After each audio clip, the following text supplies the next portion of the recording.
এই যে আমার দাদু ভাইরা, সবাই কেমন আছো? বুড়িমা, আমরা অনেক ভালো আছি। তুমি কেমন আছো? আমিও অনেক ভালো আছি। এই যে দাদু ভাইরা, তোমরা যারা আমার গল্প শুনো তারা কমেন্ট করে বলে যেও তোমরা সবাই কেমন আছো। আচ্ছা দাদু ভাইরা, আজকে তোমরা কি গল্প শুনবে? বুড়িমা, আজকে একটা কাঠুরিয়ার গল্প শুনবো আমরা।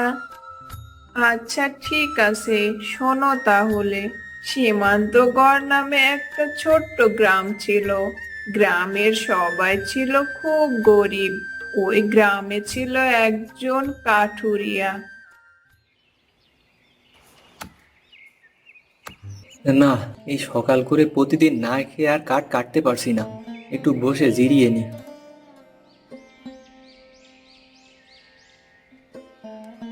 আর কতকাল যে এই বন থেকে কাঠ কেটে সংসার চালাতে হবে কে জানে। যাই, আর বসে থাকলে চলবে না। গাছটা কেটে আবার বাজারে নিয়ে যেতে হবে।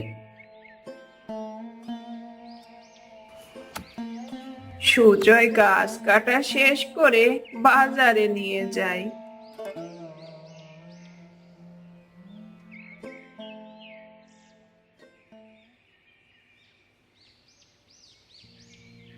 এই যে সুজয়, এসেছিস?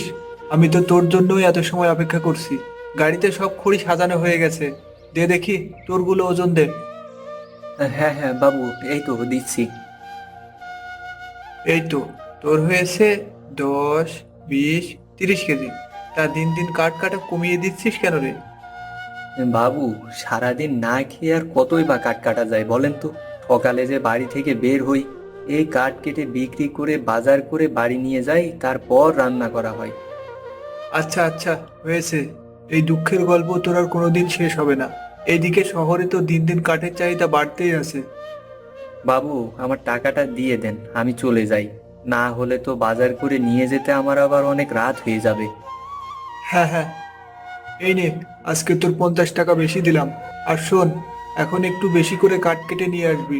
এখন দাম ভালো দিব, কেমন? আচ্ছা বাবু, ঠিক আছে, আমি গেলাম।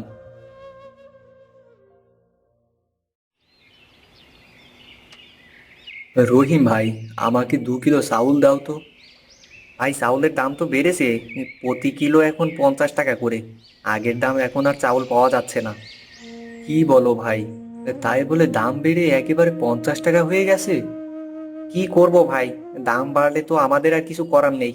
আমরা যেমন দামে কিনি তাই বিক্রি করি। আমাদেরও তো খেয়ে বেঁচে থাকতে হয়। আচ্ছা, তাহলে আর কি করার ভাই? তুমি আমাকে 1.5 কিলো চাউল দিয়ে দাও তাহলে। হ্যাঁ হ্যাঁ ভাই, এই নাও তোমার চাউল। এই নাও ভাই, যাই কিছু আলু নিয়ে আসি। এরপর সুজয় বাজার করে বাড়ি ফিরে গেল।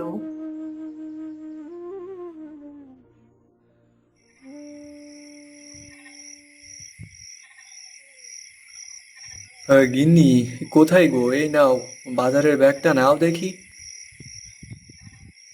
বাবা, আমাকে দাও বাজারের ব্যাগটা।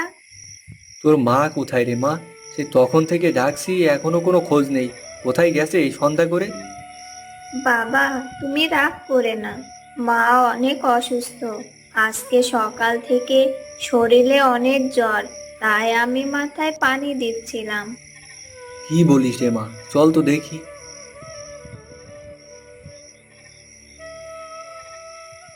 কি গো, তুমি এসেছো? আজকে তোমার আসতে তো দেরি হলো কেন গো? আজকে কাঠ কেটে বাজারে নিয়ে যেতে দেরি হয়ে গেছে গো। কিন্তু তোমার কি হলো গো? কই, কিছুই হয়নি গো। তুমি শুধু শুধু চিন্তা করো না, আমার কিছুই হয়নি। আজকে হঠাৎ শরীরে একটু জ্বর হয়েছে। তুমি দেখো, কালকেই ঠিক হয়ে যাবে। এ তো জ্বরে গা পুড়িয়ে যাচ্ছে। মা ময়না, তোর মায়ের মাথায় পানি দে। আমি দেখি বদ্যি মশাইকে ডেকে নিয়ে আসি। না গো, তোমার কোথাও যাওয়া লাগবে না। তুমি এখানে বসো। একটু জ্বর এসেছে, কালকেই ঠিক হয়ে যাবে। আচ্ছা ঠিক আছে, দেখি কালকে কি হয়। মা ময়না, তুই রান্না করে নিয়ে আয়, আমি তোর মায়ের মাথায় ততক্ষণ জল দিচ্ছি। আচ্ছা ঠিক আছে বাবা। ময়না রান্না করতে চলে গেল, আর সুজয় তার বইয়ের পাশে বসে মাথায় পানি দিতে থাকে। এভাবেই তাদের সেই রাত কেটে যায়।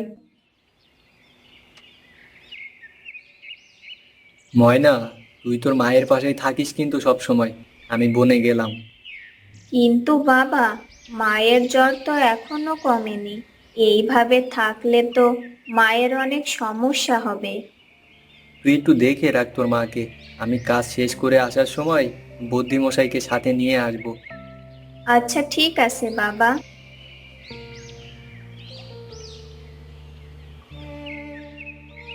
মা ময়না, কোথায় রে তুই? আমার খুব খারাপ লাগছে, তুই আমার মাথায় একটু জল দিবি? আমি মনে হচ্ছে আর বাঁচবো না রে মা। আমি যে আর কষ্ট সহ্য করতে পারছি না। মা, তুমি এমন কথা বলবে না। তোমার কিচ্ছু হবে না। বাবা একটু পরেই বদ্যি মশাইকে নিয়ে চলে আসবে। এই তো আমি তোমার মাথায় জল দিচ্ছি, তুমি এক্ষুনি আবার ঠিক হয়ে যাবে। ময়না তার মাকে জল দিতে থাকে। বুড়িমা, ময়নার মা কি আর ভালো হবে না? না রে দাদু ভাই, ময়নার মায়ের শরীর আরো খারাপ হতে থাকে। ময়না তার মায়ের এমন অবস্থা দেখে অনেক ভয় পায়। তারপর কি হলো বুড়িমা? তারপর সুজয় গাছ কাটা শেষ করে বাজারে যায়।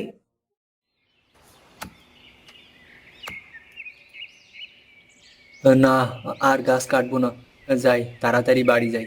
জানি না গিন্নি এখন কেমন আছে।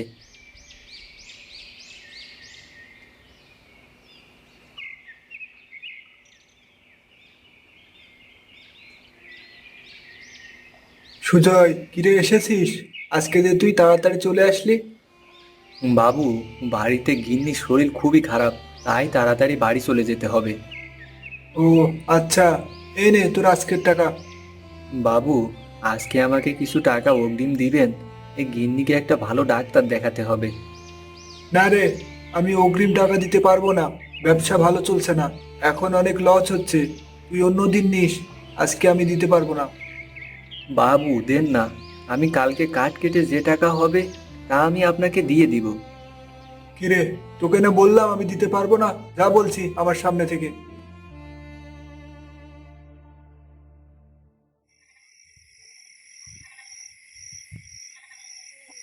মা ময়না, কোথায় রে মা?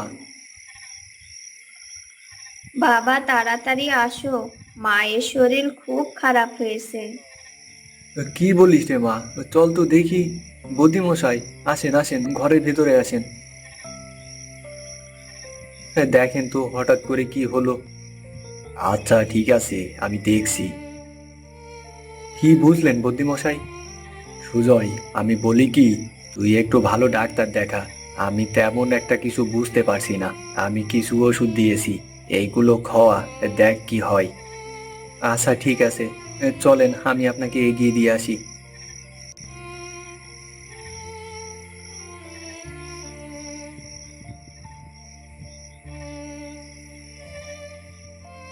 মা ময়না, আমাকে একটু খেতে দে মা। না খেয়ে আর থাকতে পারছি না। আচ্ছা বাবা, তুমি বসো, আমি খাবার নিয়ে আসছি।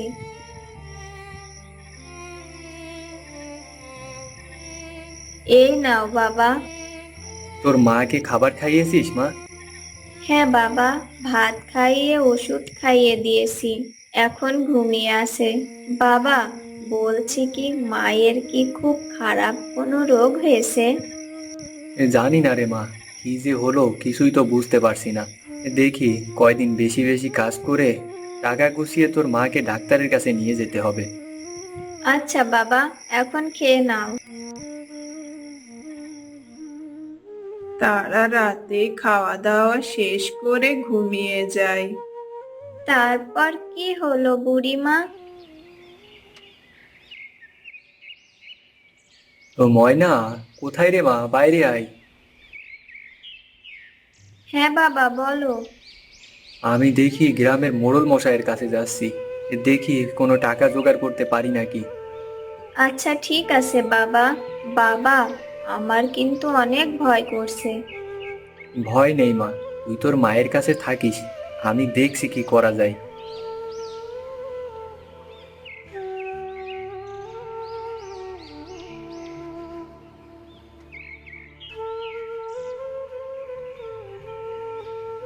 কিরে সুজয়, আমার বাড়ি কি মনে করে? বাবু, আপনার কাছে আসলাম একটা সাহায্যের জন্য। আপনি আমাকে কিছু টাকা ধার দেন না বাবু, আমার গিন্নির শরীরটা খুব খারাপ। টাকা ধার নিবি? তা টাকা ধার নিয়ে পরিশোধ করবি কেমন করে?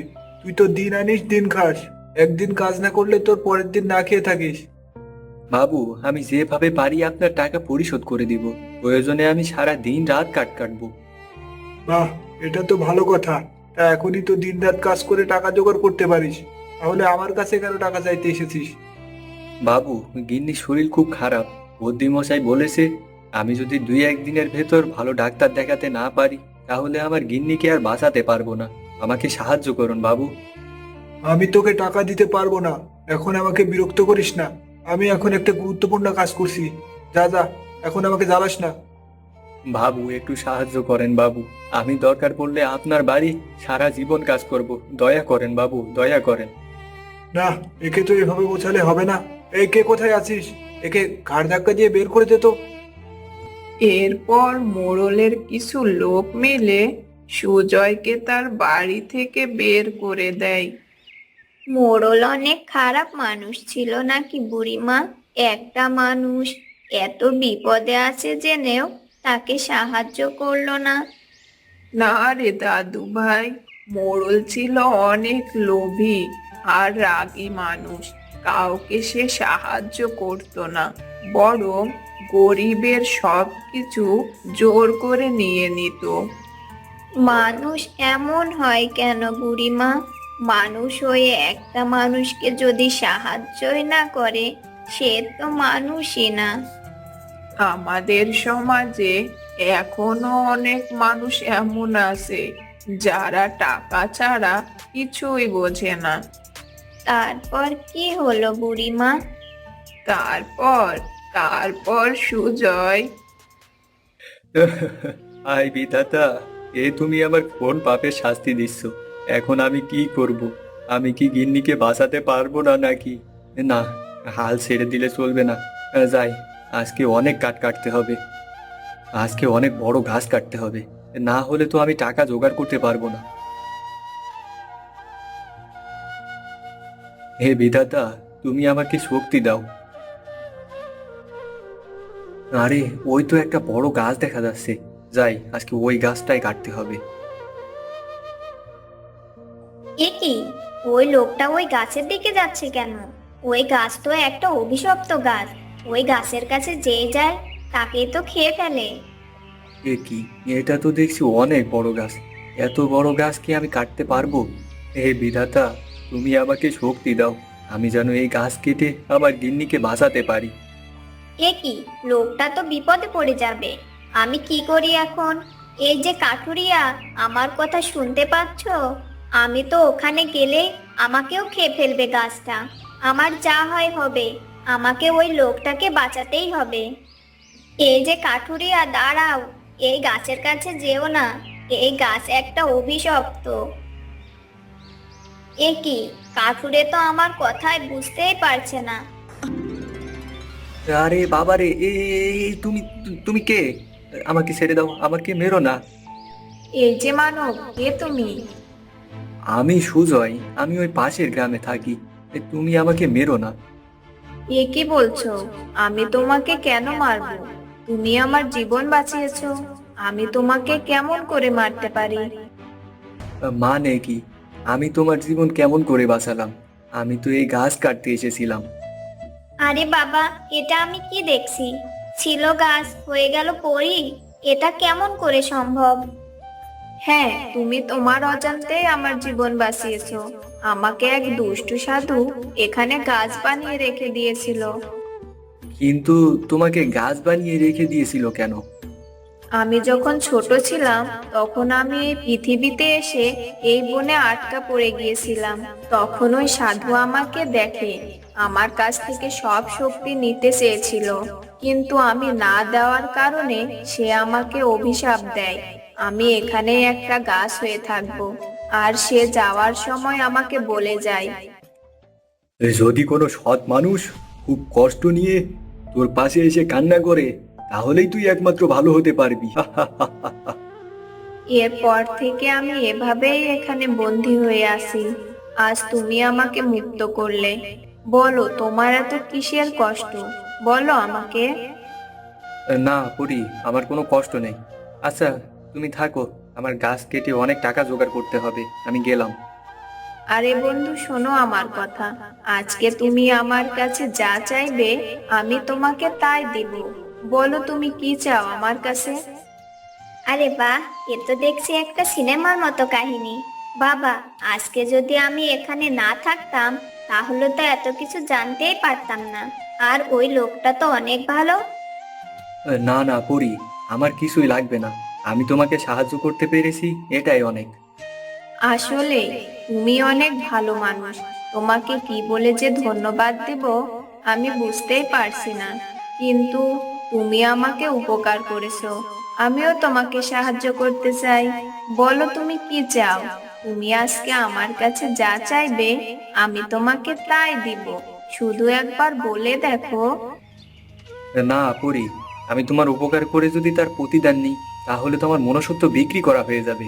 আমি তোমার কাছ থেকে কোনো কিছুই নিতে পারবো না। তুমি এখন মুক্ত, তুমি এখন চলে যাও তোমার ঠিকানায়। আমার আবার অনেক কাজ করতে হবে। আচ্ছা বন্ধু, বিদায়। তুমি অনেক ভালো মানুষ। সারা জীবন তুমি এভাবে সবার পাশে থেকো, সাহায্য করো। এই বলে পরি ওখান থেকে চলে যায়। আর সুজয় আবার একটা গাছ খুঁজতে থাকে। কিন্তু বুড়িমা, সুজয় পরীর থেকে কিছু নিল না কেন? সে চাইলেই তো পরী তাকে অনেক কিছু দিত। হ্যাঁ রে দাদু ভাই, তা দিত ঠিকই, কিন্তু যারা প্রকৃত মানুষ তারা কখনো কারোর উপকার করার পর তার থেকে প্রতিদান নেয় না। সুজয় তো ছিল অনেক ভালো মানুষ। সে গরিব হতে পারে, কিন্তু তার ভেতরে কোনো লোভ ছিল না। আচ্ছা, তারপরে কি হয়েছিল বুড়িমা? তারপর সুজয় সারাদিন গাছ কাটে। সন্ধ্যা হয়ে যায়, তবুও সুজয় গাছ কাটতেই থাকে। না, আর পারছি না। আজকে তো অনেক কাঠ কেটেছি, সন্ধ্যাও হয়ে গেছে। এখনই যদি কাঠগুলো না নিয়ে যাই, তাহলে তো মহাজন আবার চলে যাবে। যাই, তাড়াতাড়ি এইগুলো নিয়ে যাই।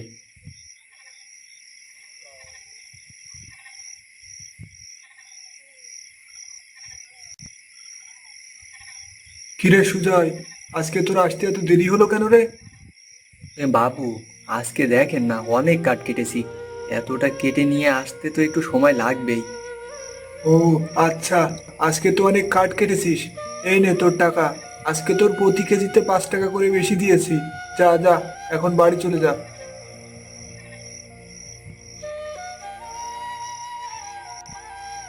আরে সুজয় ভাই, তা আজকে এত রাত করে আসলে যে? আমি তো দোকান প্রায় বন্ধ করে দিয়েছিলাম।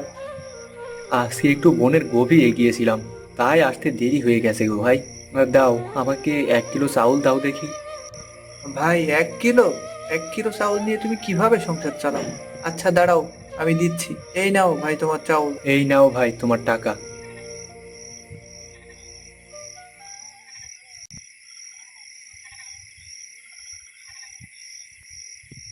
মা ময়না, কোথায় রে মা? নে, বাজারের ব্যাগটা নে তো।